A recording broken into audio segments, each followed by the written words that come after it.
Hola, hola, ¿qué tal amigos de Motivarte? Por aquí les saluda Isbel Criasola desde Caracas, Venezuela.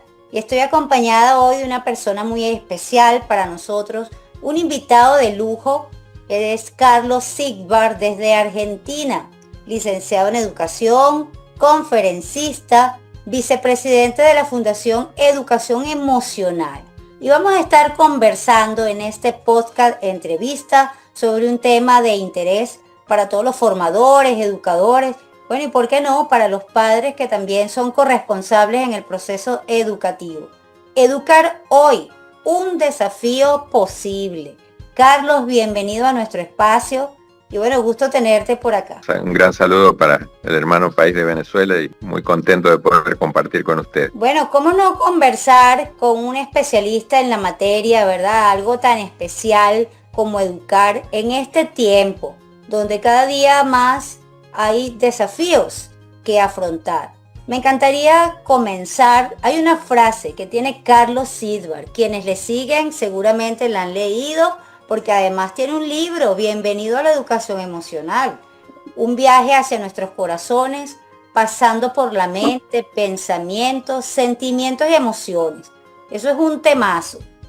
Y bueno, creo que debemos casarlo con nuestro tema de un desafío posible, porque creo que es indudable que no podemos educar sin el corazón en la mano. Cuéntanos sobre sobre esto tan importante que tú Bueno, nosotros promovemos lo que es la educación emocional. Y en esto a lo que vos te referís y en este contexto que nos toca vivir hoy día, en esta actualidad, yo siempre digo que hemos avanzado muchísimo tecnológicamente y científicamente, pero humanamente a veces medio que retrocedemos, ¿no? En este compartir social y bueno, dentro de la humanidad. Entonces, en este mismo de la evolución, es un poco poder nosotros establecer criterios de convivencia, ¿no? Y en esto de la convivencia y sobre todo dentro de las instituciones, de las escuelas, es primordial el autoconocimiento para después poder compartir con los demás el bienestar emocional. Entonces, esto es lo que nosotros proponemos, ¿no? El desarrollar habilidades socioemocionales para sentirnos mejor. Mejor nosotros como docentes, pero también para nuestros estudiantes, para que tengan las herramientas emocionales para hacer frente a toda la demanda social que existe.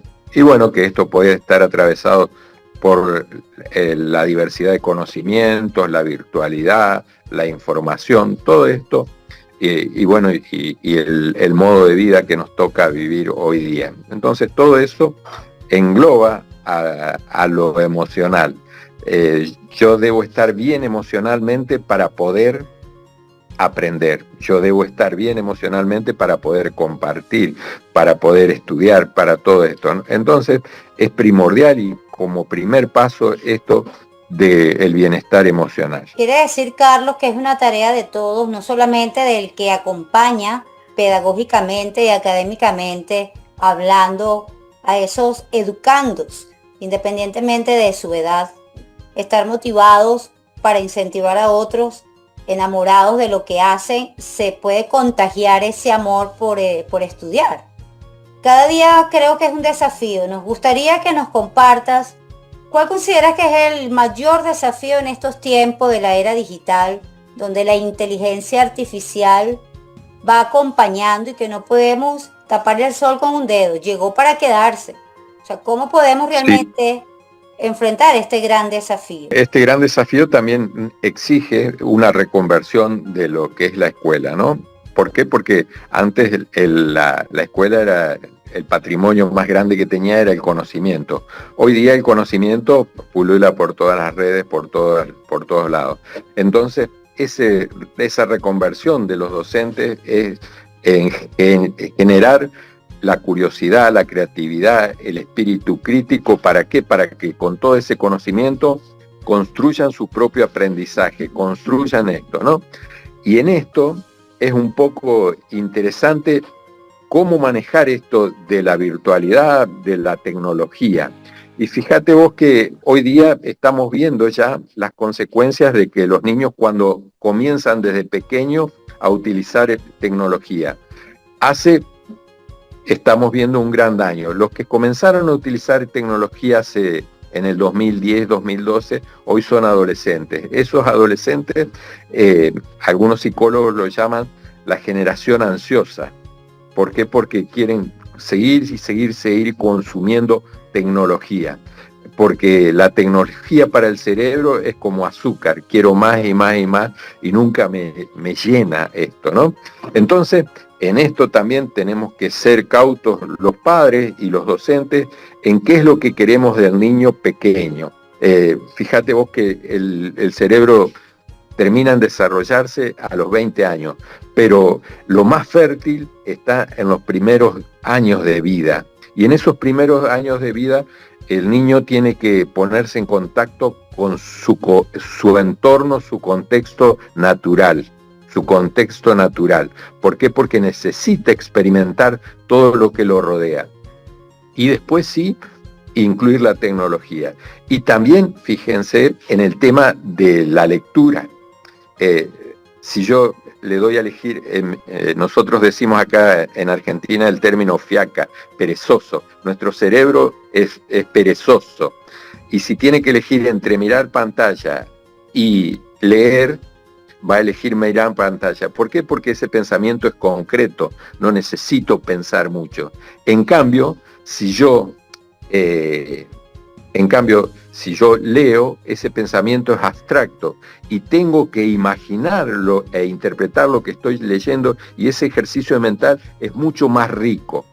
El cerebro no sabe de presente e imaginación. Cuando yo me concentro en la lectura de un texto, mi cuerpo y mi mente sienten como que si estuviese ahí, en la descripción de un paisaje, en una historia y todo eso. Y por eso es tan esencial que el niño desde los 5 años a los 10 comience la lectura por placer. ¿Para qué? Para después establecer el vínculo con la pantalla. ¿Y por qué de los 5 a los 10 años tiene que aprender a leer? Porque a partir de los 10 años el niño aprende leyendo. Es la herramienta básica que nosotros le tenemos que dar a nuestros niños, ¿no? Y por supuesto después puede entrar la inteligencia artificial, después puede entrar todo esto, pero primero y básicamente esto. Estudios ya nos están diciendo que, por ejemplo, las redes sociales serían buenas para los adolescentes a partir recién de los 16 años. ¿Por qué? Porque cuando el cerebro está maduro y todo esto, ¿no? En la virtualidad hay mucha competencia por la imagen y sobre todo en la adolescencia. Bueno, hice un pantallazo medio que general de esto, pero la escuela, bueno, tiene que enseñar y fíjense que ya nosotros no podemos preparar para profesiones, ¿no? Porque de aquí a 10, 20 años no sabemos cómo van a mutar esas profesiones. Entonces ya es medio que nos sirve preguntarle a un niño qué querés ser cuando seas grande. ¿Por qué? Porque lo que quiera hacer, a lo mejor dentro de 5 o 10 años ya no existe más. Y por eso ese aprendizaje y ese reaprender y el de desaprender y generar un espíritu crítico es fundamental. Y para eso, fíjense, ahí está la reconversión de la escuela. Antes brindaba conocimientos, hoy el conocimiento pulula por todos lados. A veces no hay que confundir lo que es conocimiento con información. La información puede ser equivocada y por eso la escuela tiene que pasar a la información por el tamiz del conocimiento para comprobar si lo que yo estoy viendo, escuchando es cierto o no. Y esto es muy necesario que la escuela se comprometa. Toma real preponderancia, por ejemplo, el método científico de la comprobación de lo que es fidedigno o no. Y esto de la inteligencia artificial todos los días nos está desafiando cuál es una fake news de una que no es. Todas estas cosas van y vienen. Entonces es muy interesante preparar al niño para el desafío que se viene.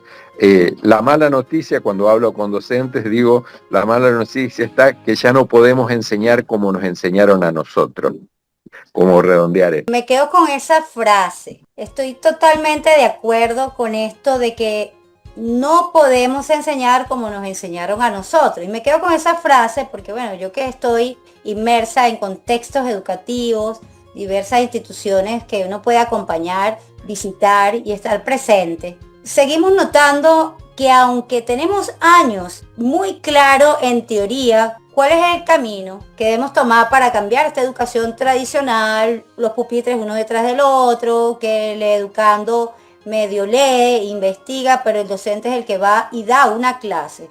No sé, pues en el contexto de Argentina, pero hablo de acá de Venezuela y sé que muchos países de América Latina mantenemos este estilo de enseñanza. O sea, ¿qué hacer realmente para decir, o sea, por qué si tenemos claro cuál es el camino, seguimos haciendo el mismo? ¿Será comodidad?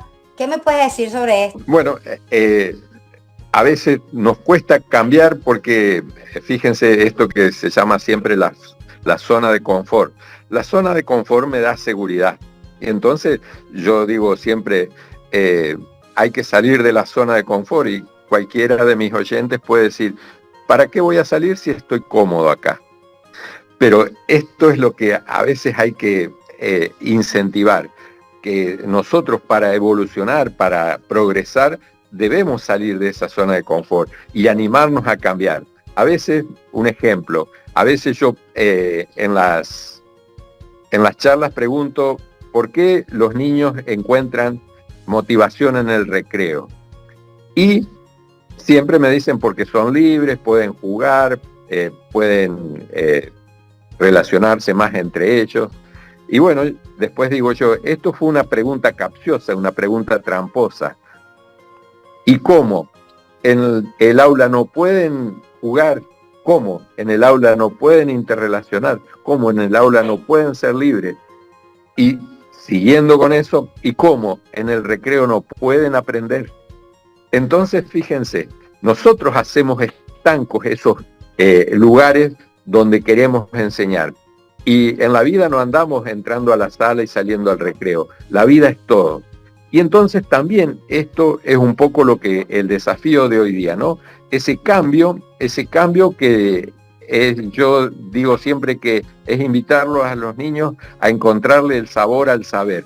Cuando vos le encontrás el sabor al saber, se produce el conocimiento. No todos vamos a saber de todo, sino que vamos a saber de lo que nos interesa. Y eso también debe estar muy presente. Bueno, y acá, por ejemplo, aparece con mucha fuerza lo de las inteligencias múltiples, ¿no? La habilidad matemática, la habilidad lingüística, la kinética, por la naturaleza, todas estas inteligencias. No todos somos buenos en lo mismo y debemos potenciar en el niño, y por eso también tendemos a una educación más individualizada. Debemos potenciar en el niño sus habilidades y sus gustos. Entonces, ese es el nuevo cambio, ese es el recambio que nosotros necesitamos y es necesario. ¿Por qué? Porque uno entra a la escuela y dice, no, los chicos están abúlicos, los chicos están aburridos, a veces nos faltan el respeto, y bueno, porque fíjense, todo eso, abúlico, aburrido, todos son antónimos de deseo. Nosotros, el gran desafío de hoy día es generar el deseo por aprender. Despertar esa curiosidad en el estudiante sin duda va a seguir siendo un gran desafío. Enamorarlo de lo que hacen, respetando eso, como bien señalas, Carlos, los ritmos de aprendizaje, su forma de aprender. Y bien, hemos escuchado de adolescentes, pero también de niños, incluso desde las primeras etapas de la educación, decir que están aburridos. Creo que es un gran desafío transformar nuestras maneras y formas para que ellos no sean los que digan, estoy aburrido de ir al colegio. Mirá, esta es una palabra clave que yo la he observado en este tiempo, ¿no? Esto, el niño cuando es pequeño le dice a su madre, estoy aburrido. ¿Y qué hace la mamá? Le da el móvil, el celular.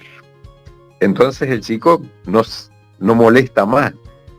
Pero el chico necesita aburrirse, necesita aburrirse, porque la persona que se aburre genera creatividad, a ver qué puedo hacer, a ver qué hago, en qué voy y en todo esto, ¿no? Así que es necesario ese aburrimiento, sí, y bueno, y a veces la pantalla nubla esta cuestión de que nosotros tenemos que incentivar al desarrollo de la creatividad. Carlos, tienes una frase muy hermosa que nos encantaría que puedas profundizar. La vida en la escuela, una escuela para la vida. Creo que son dos miradas interesantes que nos puedes compartir. Fíjate vos, nosotros a veces, cuando como docentes, yo he escuchado mucho que nos quejamos, bueno, de dónde vienen nuestros chicos, de nuestros niños, ¿no? De tal o cual familia, de tal o cual barrio, de estos barrios vulnerables.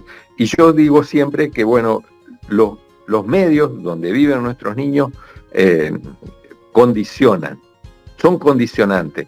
Condicionan pero no determinan, no son determinantes. ¿Por qué no son determinantes? Porque existe la escuela.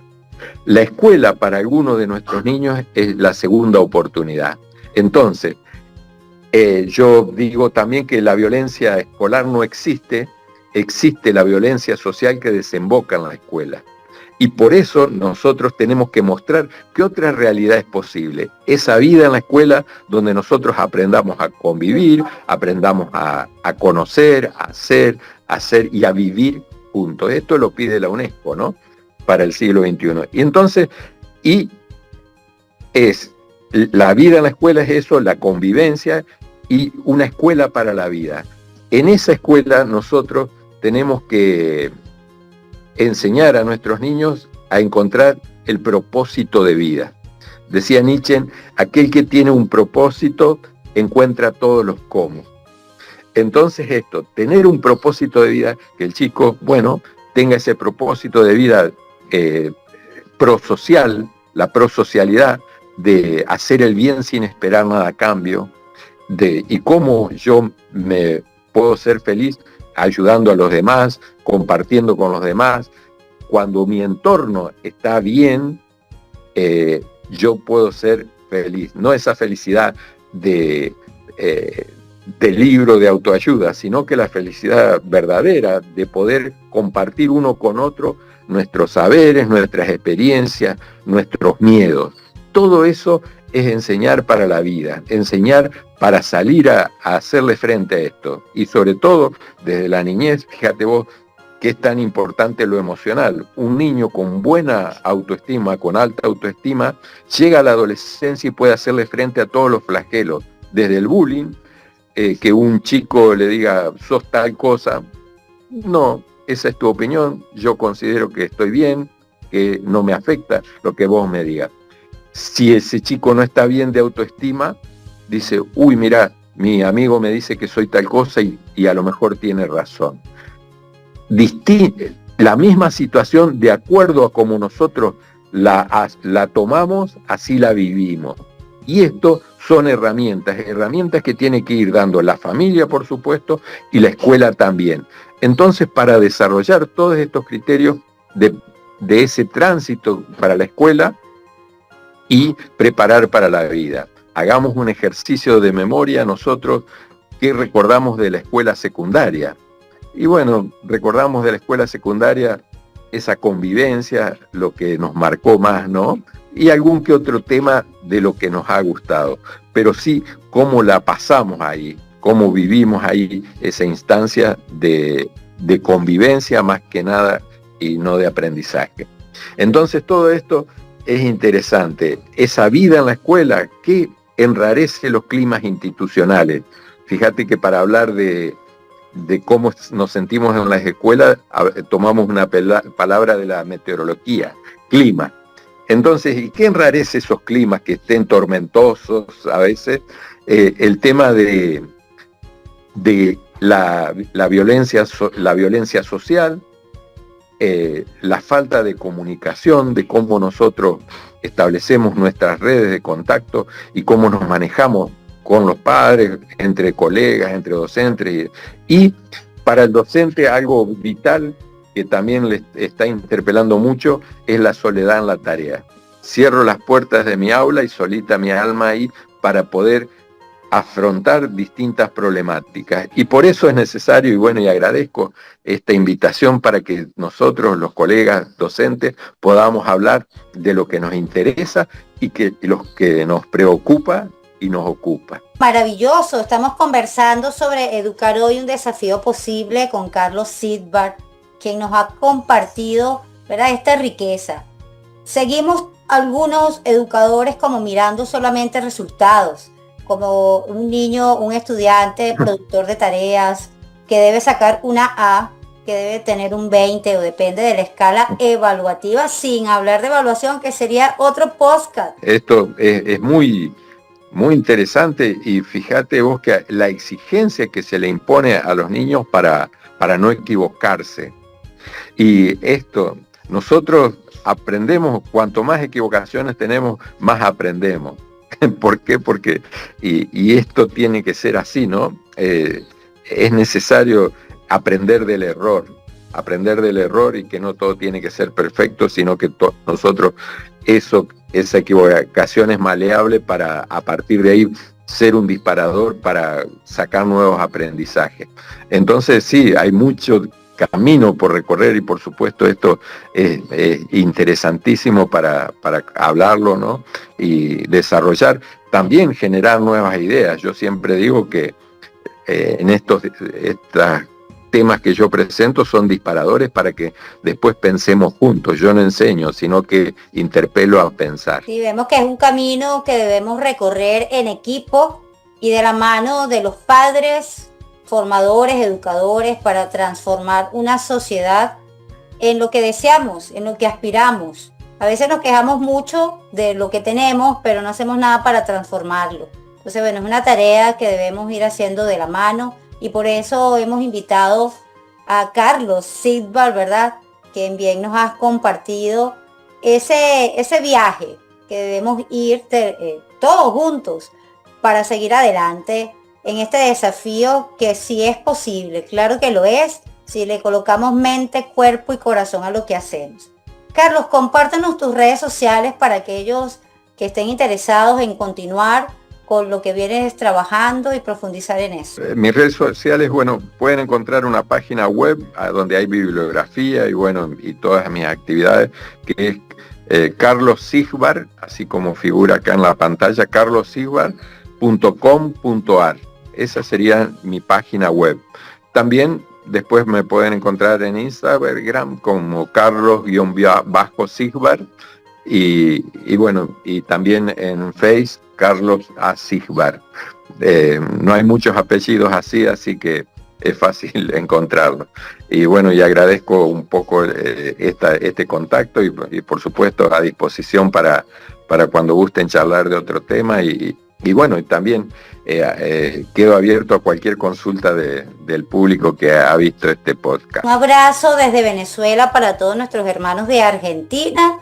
Y como decimos en Motivarte, seguimos creciendo juntos. Muchísimas gracias. Muchas gracias a ustedes y como digo siempre, abrazo de paz para todos.